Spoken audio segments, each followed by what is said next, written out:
What is this? A collection of disturbing stories. Hello everyone, and welcome back to Scary Interesting. What is the closest This you've ever better come to dying? terrify me, bro. For those of you who have had an unfortunate brush with death, did you know it was close at the time, or did you only realize it in hindsight? Oh, good question. The closest I've come to death?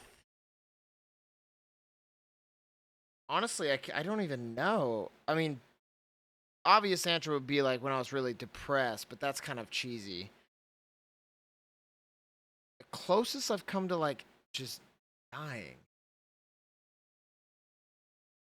Off the top of my head.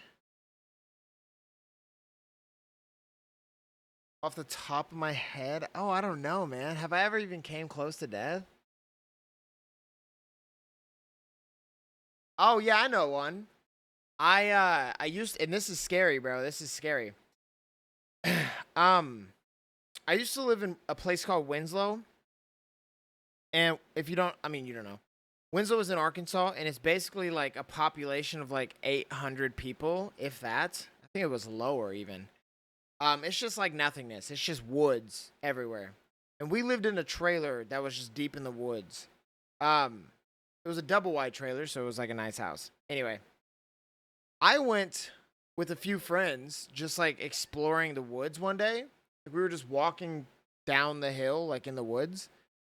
And we went so far that we didn't know where we were at some point. We just kept walking. Like when we tried to go back, we kept walking up and we kept walking up and we kept walking up and we weren't finding anything. It felt like we were walking for hours. It literally felt like we were walking for hours. And it got to a point, dude, where it was like, we were walking for hours. It was like 2 or 3 hours we were walking. And it got to a point where I thought to myself, I was like, we're dead. But I didn't want to say that to my friend. Dude, this is not good. This is when I was a kid. I was in like high school still. So like I had no survival instincts. This was before I watched Outdoor Boys. Nowadays, I feel like, if I had Outdoor Boys at that time, and a phone, because this is before I had a phone, I would be way better off. But no, yeah, this was zero survival experience. Didn't even know how to start a fire, and I thought I was gonna die on that mountain.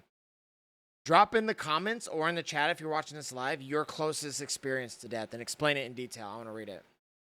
And was it a knowingly dangerous situation, or was it simply an ordinary circumstance that became dangerous without even realizing? I'll say it was dangerous. In this video, we're going to look at 4 seemingly ordinary situations where what happened to the Is that a people crocodile or involved an was horrific. alligator?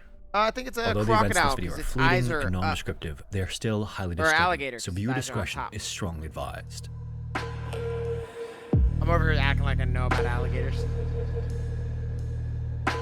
Hey, watching scary things on the internet. Oh damn, I feel like I'm sucking on your In late hand. July of 1985, New Orleans city lifeguards had a reason to feel proud. The long summer season was winding down, and for once, they could look back on it without a single drowning hanging over their heads. 1985, And Jesus. that was no small thing.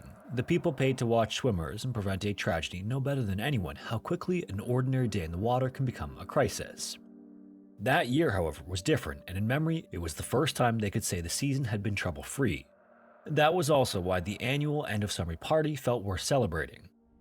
Held at the New Orleans Recreation Center, the gathering marked the point when swimming pools were being shut down at 14 of the city's 19 recreation centers. Why are they getting shut down? Around 200 people attended the party, and roughly 100 of them were Did I miss certified something? lifeguards. It was part tradition, part release valve after months of work in the summer heat, and for the men and women who had spent the season scanning the water for danger, the party was a chance to stop watching for a while. And on the surface, it must have seemed like one of the safest parties in the city. There were 4 lifeguards who remained on duty throughout the event, and about half of the attendees were certified and qualified themselves. Phenomenal. If a person had to choose a pool party where nothing could possibly go wrong, a room full of trained lifeguards would probably seem like a pretty good bet. Jerome Moody probably felt that misunderstood sense of safety as a party attendee.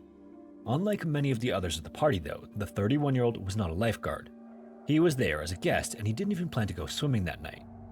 At about 11 p.m., the party was winding down, and the 4 lifeguards who had been on duty during the event began clearing the pool as the night came to an end. As they did, they noticed the unmistakable figure of a body at the bottom of the deep end. What the fuck? The body was that of Jerome.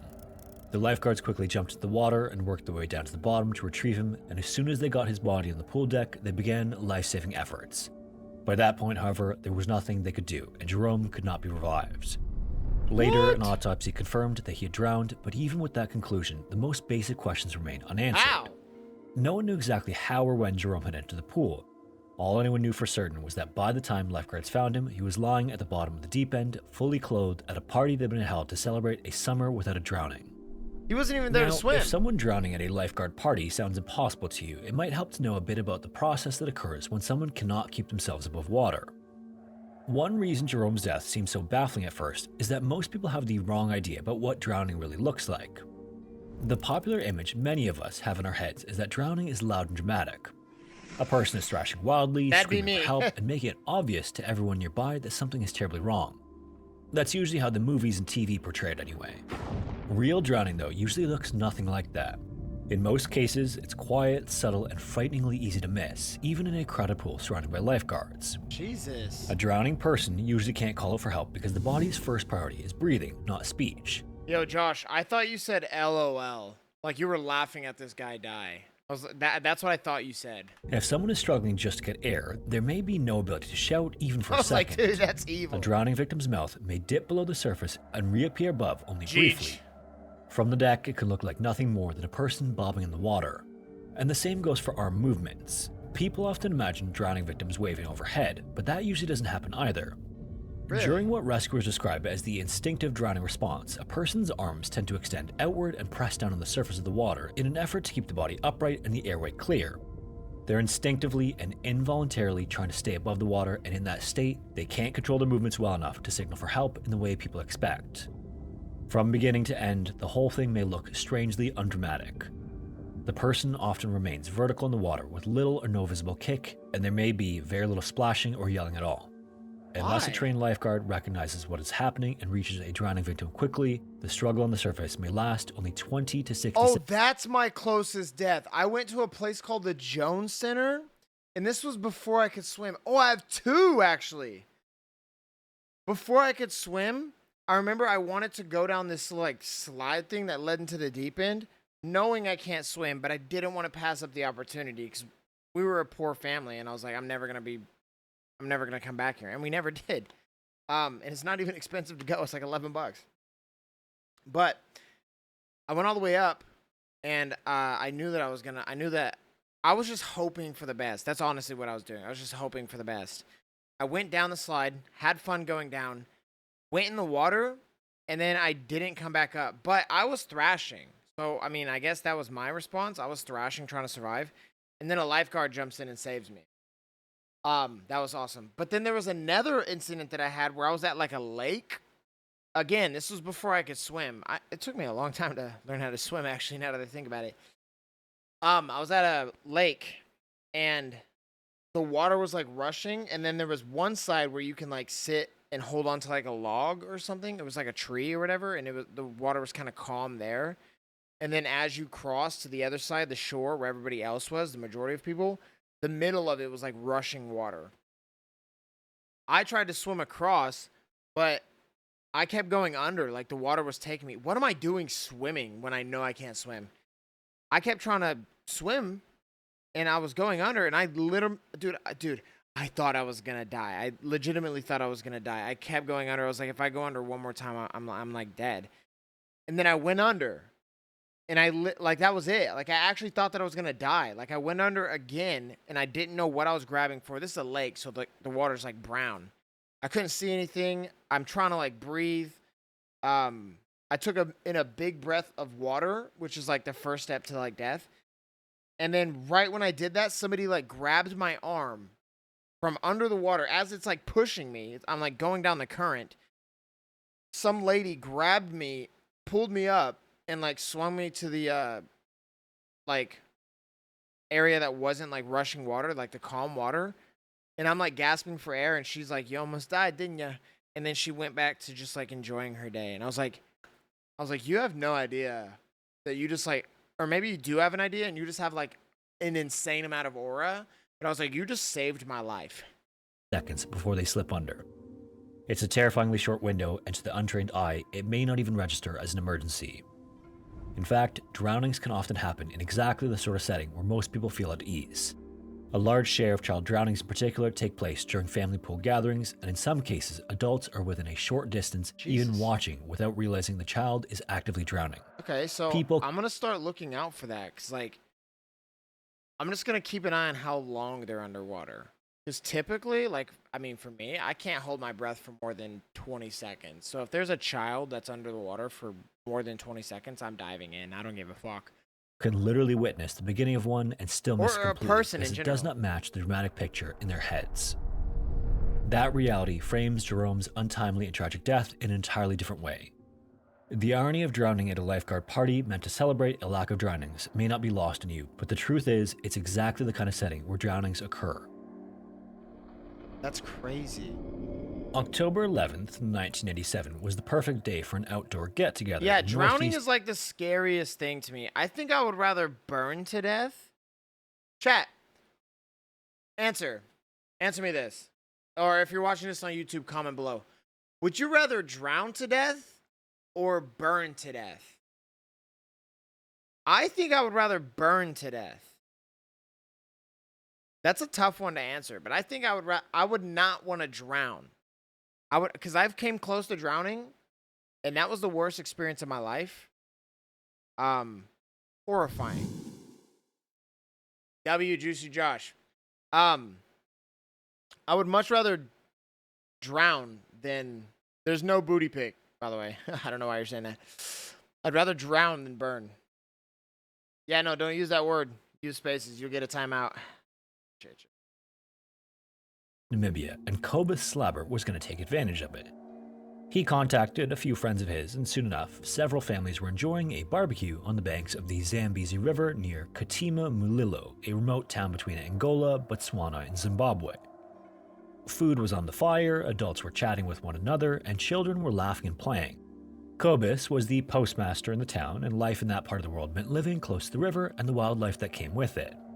At some point during the picnic, I have your Cobus timeout noticed typed a out, group so of say women and some children shit. playing in the shallow water, roughly 25 yards away from where his set of friends This had looks like gathered. Alligator Century. And or feeling Central. like they were flirting with danger, Cobus left the party to warn the women and children. Arctic? It was no secret that there were crocodiles in these waters, and Cobus didn't want to see something tragic happen to the group. He then made his way over to them and let the women watching the children know that the kids were at risk of being attacked. I actually swam in water with alligators. I swam in water with alligators. Thing is, alligators are more friendly than crocodiles. So if you're going to swim with anything, I wouldn't recommend either. But alligators are typically more friendly than crocodiles. Just as he finished chatting with the women, as he stood along the riverbank, a crocodile popped out of the water faster than he could react. In a matter of seconds, it lunged from the edge of the water and clamped onto Cobus's ankle. Shit. With almost no time for anyone nearby to process what they were seeing, the crocodile began dragging him away, hauling him down the muddy bank toward the river. It'll do a death roll, too. Witnesses later said he struggled furiously as the animal pulled him closer to the Look water. how big those teeth are. He That's a tried to crocodile, keep his footing and tear himself free before it could fully get him into the river, but once the crocodile got him into the Zambezi, the odds were already horrifyingly against him. Death roll. Cobus was heard shouting for help as the crocodile took him under. At least twice afterward, he came back to the surface again, still alive and fighting for his life. Each time, however, he was pulled back down, and in mere moments, he was gone. God. As the light of day faded, a search began along the water, but there was little reason to be optimistic. Nobody about was finding near him? By later that night, the effort to recover him had been called off completely, and his body was never found. Crocodile attacks are terrifying in general, but especially in how little time they give a person to react. Large crocodiles in particular can still be incredibly stealthy. In fact, it's an adage in parts of the world where crocodiles coexist with humans that it's the one you don't see that gets you. Crocodiles tend to wait, staying low in the water and striking only when their target is close enough that escape is unlikely. As hunters, their goal is not to chase their prey for very long. Instead, they rely on that first surprise attack and pulling their victim off balance before they can get away. And they're good at it. Crocodiles are known for exactly that kind of ambush, and with a crocodiles are like one of the only animals that have not had to change during their evolution for millions of years because they're a perfect predator. Powerful thrust from the tail, they can launch themselves through the water and even surge partly onto land in a single motion. And once a crocodile has hold of a limb, the situation almost immediately becomes hopeless. Large crocodiles typically drag a prey into water, but they have every advantage. Death A roll. victim may surface briefly, as Kobus reportedly did, but each second spent fighting in the river usually favors the crocodile, not the human. On land, a person at least has some chance to wrench themselves free, get help, or even fight from a stable position. But in the water, all that changes. Crocodiles are just too strong and too fast. In much of Africa, deadly crocodile attacks are not freak events in the way they might be viewed elsewhere. They're simply part of the risk that comes with living beside major rivers and wetlands where people and large predators share the same space. Damn! The Nile crocodile, found across much of sub-Saharan Africa, is responsible for more fatal attacks on humans than any other crocodile species. It doesn't hunt people exclusively, but because it's large, aggressive, highly capable in the water, and often live in areas where people depend on the river for daily activity. You want to know the difference between crocodiles and alligators? Crocodiles have a more rounded snout, like this, or triangular, I guess you could think of it. And alligators have more of a blunt, thicker snout, I would say. Humans become prey by default. Swimming, bathing, washing clothes, Is that a collecting naked water, child? What the fishing, fuck? or simply standing too close to the bank while warning Ban others that can be guy! enough to put someone within striking range. People attacked by crocodiles are often advised to GG's. fight as hard as they That can, guy- keep that their footing guy's if good. possible, and do Where everything was in he their power to diving? avoid being dragged fully into the water. With this in mind, it seems like Kobus did everything the right way to try to save his life, but even then, it didn't matter. Lord. Wood chippers are exactly what they sound like. They're machines built to take solid wood Oh, and this tear ain't it good. apart. Feed it tree limbs, branches, and chunks of wood, and inside the machine, a heavy set of blades mounted on a rotating drum hacks the material into small chips. In the logging and sawmill world, it's a very useful, even crucial piece of equipment. It helps turn waste into manageable bits, but And if you obviously get it inside does of this it, by using you die. enormous force. And it's that force that makes a wood chipper so dangerous.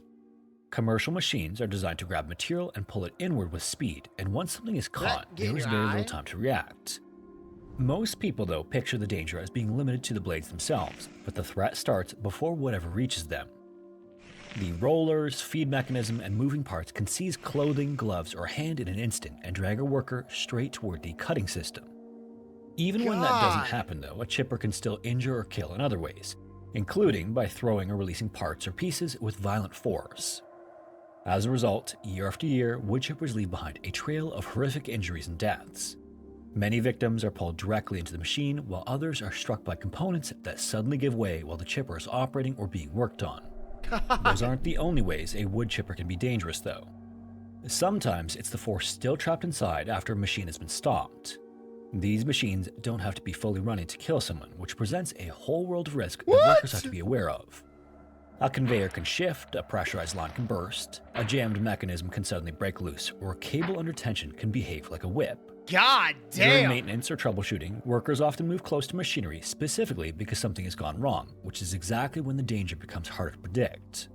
This is why lockout and tagout procedures exist. I've done The whole it's called purpose of these procedures is to make sure LOTO. that before anyone cleans, repairs, Lotto. unclogs, or services a machine, all hazardous energy is identified, isolated, and controlled. When that doesn't happen, the injuries are often catastrophic. And this was no more apparent than in an incident that occurred at the We had to lock out, tag out a dumpster. It was like a compressor dumpster thing, I think. Worth sawmill, roughly 100 miles north of Houston. When I worked at a warehouse. It was lunchtime on Monday, November 21st, 1983, and before 5 workers left the sawmill floor for a break, they ran into a problem with the wood chipper they were working on. They were trying to deal with a jam in the system, which Yeah, was a it's common over, enough bro. occurrence in such As settings. soon as you have to But stand this on it, time, it's over. Things were about to go terribly wrong. Sometime before 12:15 p.m., with the chipper shut down, the men began trying to free a blockage involving wood chips that had become stuck in a part of the machinery known as the shaker. A pipe designed to blow the chips out had also become plugged, and the workers were attempting to clear it by hand. It's like looking down a gun barrel. To break up the clog, they used a cable and a stick, punching into the jammed area in hopes of forcing the chips loose. According to accounts of what happened next, the cable they were using became entangled in the pipe as the men worked. Then it went into the other side of the chipper and suddenly lashed back out with a tremendous amount of force. The result was instantaneous and horrific. The cable whipped through the air and struck the group with such force that 4 of the men were killed instantly. Oh my god. One man lost his head, and 3 others suffered catastrophic head injuries so severe that the tops of their heads were gone above the eyes. Their deaths were attributed to massive trauma, including severed spinal cords and immense blood loss. One of the men killed was the 33-year-old co-owner of the sawmill. A fifth worker, Ruben, survived but was seriously injured. He was taken to a hospital where he was eventually listed in good condition with a broken leg. The horrifying scene was also actually first discovered by Charles's brother, who also worked at the mill. The Whitworth sawmill disaster was a gruesome example of two industrial dangers colliding at once. The first was the obvious one, which was the brutal power of a wood chipper system built to move and destroy solid material. The second was energy that had not been fully controlled before workers moved in to clear the jam. God damn, in this case, the clog created conditions where a cable could become trapped and then out of all of freeze. these so far, obviously the drowning one is the scariest, but this has to be number 2. That happened, it became a weapon driven by the machine's Why are you own saying LOL? Someone died. Yo, ban that guy. Yo, mods, ban that guy. stored force.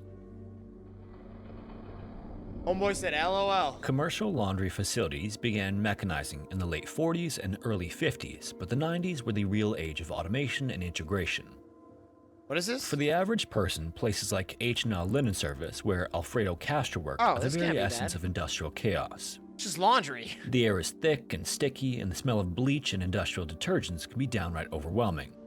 As for the noise, it generally hovers around 90 decibels. I would wear an N95 mask. That's like standing next to a gas-powered lawnmower at full throttle or holding a hairdryer. I would wear an N95 mask that has like a radio built in to talk to my boss, and then I would listen to music. Just an inch or two from your ear. Imagine putting up with that for 8 or 10 hours a day, 5, 6, and sometimes 7 days a week during the busy holiday season. At H&L, smart conveyor belts move laundry between washers and dryers with very little human intervention. And here's how it worked. First, a conveyor deposited a 100 or 200 pound pile of dirty laundry called a cake into an empty washer. When the cycle ended, the door automatically opened, and fractions of a second later, the drum tilted forward and deposited the cake back onto the conveyor for transport to an empty dryer. The machines were located in 2 distinct rows, a bank of washers on one side facing a bank of dryers on the other, and the space between them was called the wash aisle.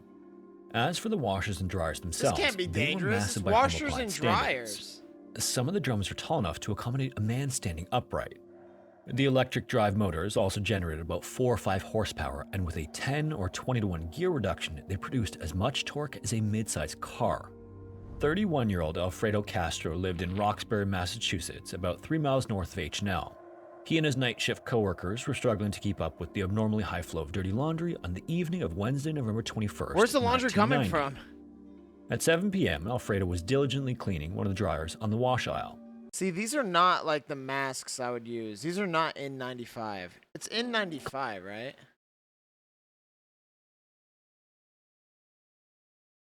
Yes, this is what you want. It filters out at least 95% of airborne particles. That's what you want. These right here are essentially they're pointless for this job. Like, you're trying not to breathe in chemicals and stuff, pointless mask.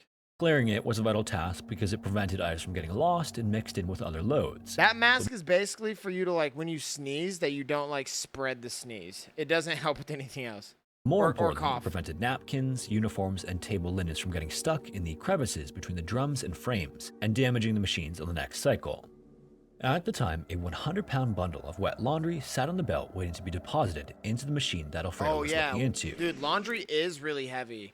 I work at a homeless center, and we'll have to, like, wash towels and blankets sometimes, bro. A full load of, like, towels, if you try to lift just, like, the whole load of wet towels, which isn't even half of this.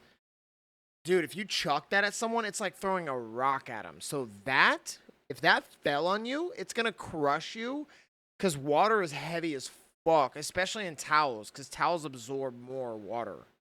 In a perfect world, the conveyor would have remained motionless until he moved out of the way, manually reactivated the lockout tagout, which was a switch to bring the temporarily dormant system back online. But that night, something went horribly wrong. It's not clear if it was a software glitch, a faulty sensor, a mechanical malfunction, or whether Alfredo skipped the lockout tagout step before entering the danger zone. Either way, the conveyor kicked on prematurely. It's also worth pointing out that Alfredo was probably wearing ear protection to drown out the 90 decibel roar. In all likelihood, he didn't hear the conveyor motor engage or the OSHA-mandated warning sign that preceded it. Then again though, maybe he did. In industrial settings, many workers succumb to a phenomenon called alarm fatigue. In environments where sirens, alarms, and buzzers go off dozens or hundreds of times a day, the brain eventually tunes them out. Another possibility is that Alfredo heard these critical That's sounds true. through his earplugs, but that Happens he in thought they were from restaurants as another well. conveyor belt somewhere nearby. With all of that in mind, it's not entirely surprising that he stayed focused on the task at hand, clearing the dryer in front of him. Dude, being crushed by Fractions wet of a second laundry. later, the Oh 100-pound my heap of wet God. laundry reached the end of the belt. And when it didn't just flop over into the dryer. Instead, it flew off the end of the conveyor, struck Alfredo in the back, and knocked him into the drum. Meanwhile, the dryer sensors detected the additional weight. And to a smart machine in an integrated system, this meant that the load had been delivered. Oh. From there, the door shut, the my locking mechanism God. clicked into place, and the 6-minute drying cycle began. At first, the drum rotated slowly as the clutch engaged, but within a few seconds, it reached its operating speed of about 45 rotations per minute. Alfredo was trapped in the spinning centrifuge with a wet ball of laundry that weighed about 2/3 as much as he did. We can only guess what was going through his mind, but it's safe to say that the panic and horror he felt was nothing short of nightmarish. Of course, he probably would have instinctively screamed at the top of his lungs, but unfortunately, industrial dryers are heavily insulated to prevent heat loss and to produce noise on already loud shop floors. Meanwhile, each turn of the drum battered Alfredo against the machine's vented stainless steel ribs. And it's hot as In a matter hell. of seconds, these repeated blows would have caused catastrophic trauma, including heavy bruising, broken bones, and internal bleeding. Then came the heat as the blower sprang to life and began filling the drum with bone-dry 200 Fahrenheit or 93 Celsius air. Oh my To make matters fucking worse, the God, hot air rushing into the bro. dryer quickly turned the moisture trapped in the laundry into superheated steam, which immediately caused horrific third-degree burns. By then, it would have been nearly impossible for Yo, steam burns? Steam burns are the worst burns in my opinion, besides chemical burns. I'd rather touch a hot stove than a steam burn on my arm. Dude, I work at restaurants. I've touched hot stoves. I burn my fingers and stuff. Sucks. Steam burns, though, are the worst. Alfredo to take a normal breath. As for his coworkers just a few feet away, all they heard was a slightly louder than normal thumping coming from the dryer. They were also probably wearing ear protection too, and again, they put up with a loud thumping all day, every day. If there's any bright side to this horrific situation, it's that the human body isn't designed to survive in that environment for very long. Between the shock, the heat, and the mechanical trauma, experts estimate that Alfredo probably lost consciousness in the first 60 to 90 seconds. Still, bro, that's At about 7:06 p.m., the drum slowed to a halt, the sensor signaled the end of the cycle, and the door opened. Next, the machine tilted forward and dumped the laundry back onto the conveyor to be taken to the folding area.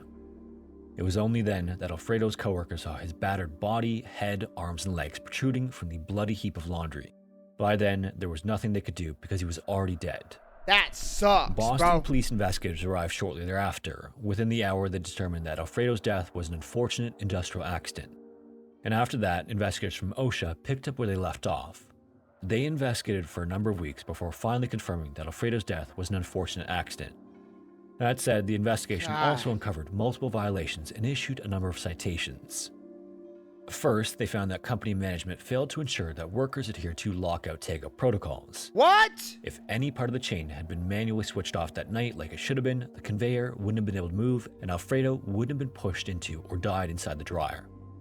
OSHA also said the somebody technically killed him. company for inadequate machine guarding and substandard employee training, all of which apparently led to just a $3,500 penalty.